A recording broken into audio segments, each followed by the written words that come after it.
हे और सब गाइस, आज हम HTML की बॉयलर प्लेट देखेंगे। क्या होती है बॉयलर प्लेट और हम कैसे एक ही झटके में अपने HTML के सिंटैक्स को लिख सकते हैं। तो without wasting any further time let's get started. देखो यार, सबसे पहले doctype explanation. HTML head body, ये तो आपको पता ही है, ये टैग्स हैं और HTML का जो बेसिक स्ट्रक्चर था उस पे मैंने आपको ये कवर करवाए थे। उसके बाद आ जाते हैं हमारे पास meta tag. Meta tag HTML5 के अंदर आए हैं। और कमेंट कैसे करते हैं हम अपने HTML के कोड को, तो आज की इस वीडियो के अंदर हम सब देखेंगे। अच्छा, अब मैं ओपन करने लगा हूँ अपना VS कोड। सो ये बड़ा है मेरा VS कोड। देखो यार, सेकंड वीडियो के अंदर मैंने आपको HTML का बेसिक स्ट्रक्चर बताया था। ये HTML का टैग था, ये हेड टैग था, ये बॉडी टैग था। ठीक है, अब हम बनाने लगे हैं ए सेकंड डॉट HTML। अब डॉट HTML क्या है? एक्सटेंशन है, आपको बताया था मैंने सेकंड वीडियो में। अब मैंने क्या करना है, अब मैंने शिफ्ट+1, शिफ्ट को प्रेस करके रखना है और 1 प्रेस करना है, तो ये एक्सक्लेमेशन का साइन आएगा। ठीक है, तो जैसे ये आता है आपने इंटर प्रेस कर देना है। अब आपके सामने ये देखो, आपके सामने पूरा बेसिक स्ट्रक्चर HTML का बन के आ गया है। ठीक है, देखो ये डॉक टाइप HTML जो है ना, ये जो टैग है इसको हम कहते हैं ओपन टैग।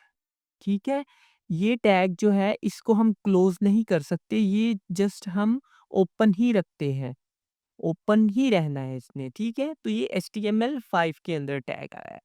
ये डॉक टाइप का मतलब ये है कि डॉक्यूमेंट जो है ना वो हमारा HTML का है। हम ब्राउज़र को बता रहे हैं कि हमारा जो डॉक्यूमेंट है वो HTML का है।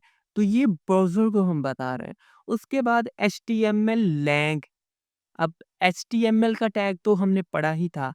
अब ये लैंग जो है ना, इसको अगर मैं ना भी लिखूँ, इसको ख़त्म कर दूँ तो चलेगा। हमारा HTML का पेज चलेगा, लोड होगा ब्राउज़र में। बट अगर मैं ये लिख दूँ lag is equal to EN, तो इसका मतलब है कि हम जो टैग्स के अंदर लैंग्वेज यूज़ कर रहे हैं वो इंग्लिश लैंग्वेज यूज़ कर रहे हैं। EN की फुल फॉर्म है इंग्लिश। ठीक है?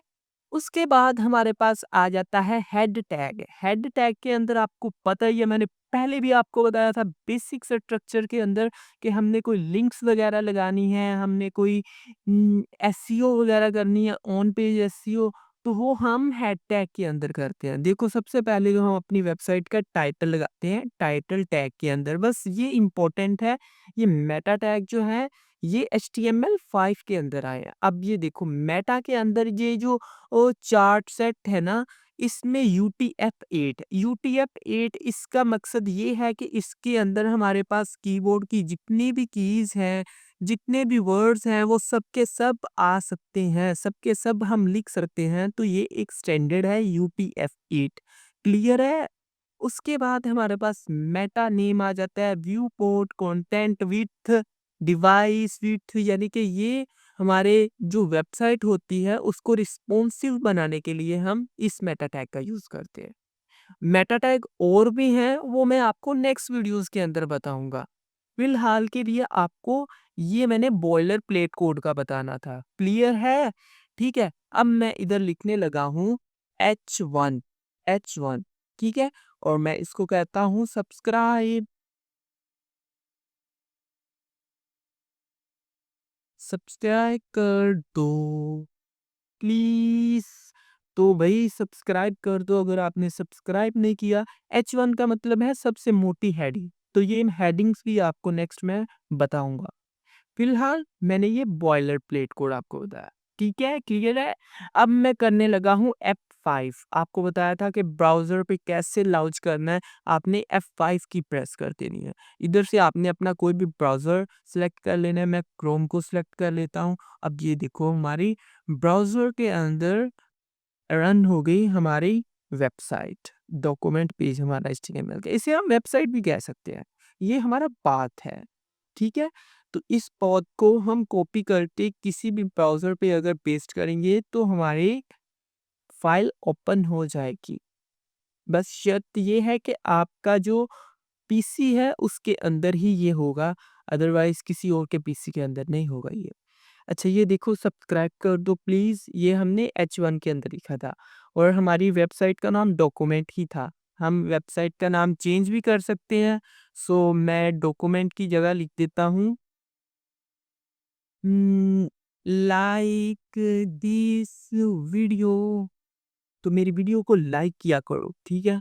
कंट्रोल एच से मैंने सेव किया और अब मैं चलता हूँ F5 प्रेस करता हूँ या फिर मैं इधर 3 डॉट पे क्लिक करके रन पे क्लिक कर देता हूँ और स्टार्ट डिबगिंग पे क्लिक कर देता हूँ। अब देखो यार ब्राउज़र मेरा पहले से ही ओपन था और मैंने फिर उसको कह दिया कि तुम इसको फिर से रन करो तो उसने कहा डिबग एनीवे। हाँ, मैंने कहा हाँ, यस। तो अब ये देखो ये एक एरर टैब है, ये इससे आपने घबराना नहीं है, इसको आपने ख़त्म करना है, ठीक है? ये पहले वाला ब्राउज़र है, इसको मैं क्लिक रिफ्रेश भी कर दूँगा तो कोई इश्यू नहीं है। ये देखो हमारी वेबसाइट का टाइटल आ गया। वो एक एरर है, बताने का मकसद ये है कि अगर आपने वेब ब्राउज़र अपना पहले से ओपन करके रखा है ना, तो फिर आप फिर उसको कहें कि रन करो दोबारा से तो वो आपको एरर आएगा। तो आपने क्या करना है, ना कि F5 प्रेस करके दोबारा से आपने लॉन्च करना है ब्राउज़र पे, आपने क्या करना है, उसी ब्राउज़र में आना है, पिछले वाले ब्राउज़र में और इधर से रिफ्रेश कर लेना है या आप F5 प्रेस कर दें तो रिफ्रेश हो जाएगा। तो जो-जो चेंजेज़ आएँगी वो इसके अंदर हमें दिखाई देगी। क्लियर है? एक मर्तबा आपको मैं फिर रिपीट करवाता हूँ, ये मैं सारा काटा कर देता हूँ और मैं इधर शिफ्ट +1 और एक्सक्लेमेशन का साइन आ जाएगा, मैं इसको एंटर कर देता हूँ और मैं टैब देखो, अब फ़िलहाल फ़ोकस इधर है ना, तो मैं टैब प्रेस करूँगा तो फ़ोकस इधर आ जाएगा। फिर टैब प्रेस करूँगा तो फ़ोकस इधर आ जाएगा। अब मैं इसको टाइटल दे देता हूँ, तो टाइटल दे देता हूँ माय टाइटल, तो उसके बाद मैं इधर लिख देता हूँ पैराग्राफ एक लिखता हूँ। पैराग्राफ क्या होता है वो आपको नेक्स्ट बताऊँगा। तो मैंने पी लिखा तो पैराग्राफ का पूरा टैग बन गया। उसके बाद लोरिन लिखता हूँ, लोरिन मैं 20 लिखता हूँ। अब लोरिन 20 क्या है ये भी आपको नेक्स्ट बताऊँगा। मैं इंटर प्रेस करता हूँ, मैं राइट क्लिक करता हूँ, मैं फॉर्मेट डॉक्यूमेंट करता हूँ और उसके बाद मैं कंट्रोल एस करता हूँ। अदरवाइज़ आप क्या करें फ़ाइल पे जाएँ और ये ऑटो सेव इधर आप इसको चेक कर लें, ठीक है? उसके बाद मैं इसको मिनिमाइज़ कर देता हूँ, ये क्या हो गया? ये हमारी स्लाइड्स ओपन हो गई। तो मैं इस पे जाता हूँ और मैं रिफ्रेश करता हूँ तो ये देखो लोरी मिक्सिंग वाला कंटेंट आ गया। वेबसाइट का टाइटल क्या है? My title. तो ओके हो गया गाइस ओके हो गया यार। तो ये आज हमने सारा कुछ पढ़ लिया। हाँ, कमेंट्स रहते हैं, कमेंटिंग इन एचटीएमएल। खैर मैं ब्रीफली आपको बताऊँगा भी कमेंट्स हम यूज़ कैसे करते हैं, फिलहाल आपको कमेंट्स के बारे में तो बताना ही है ना। तो मैं आ गया अपने कोड एडिटर के अंदर। अब मैं चाहता हूँ कि ये जो मुझे ब्राउज़र के अंदर ये जो पैराग्राफ नज़र आ रहा था ना, मैं ये नज़र नहीं लाना चाहता, मैं इसको ख़त्म करना चाहता हूँ, बट मेरे सोर्स कोड के अंदर ये रहे भी और मेरे ब्राउज़र पे ये जाए भी ना। तो आपने क्या करना है कंट्रोल प्लस फॉरवर्ड स्लैश को प्रेस करना है। क्या करना है?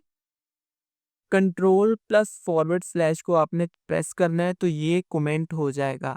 ठीक है? अब आपने क्या करना है? अब आपने ब्राउज़र पे जाना है और आपने रिफ्रेश करना है तो ये देखो कंटेंट गायब हो गया।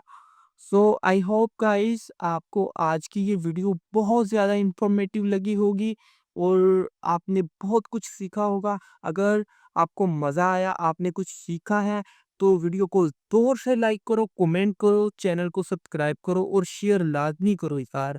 सो नेक्स्ट वीडियो के अंदर मिलेंगे। अल्लाह हाफ़िज़।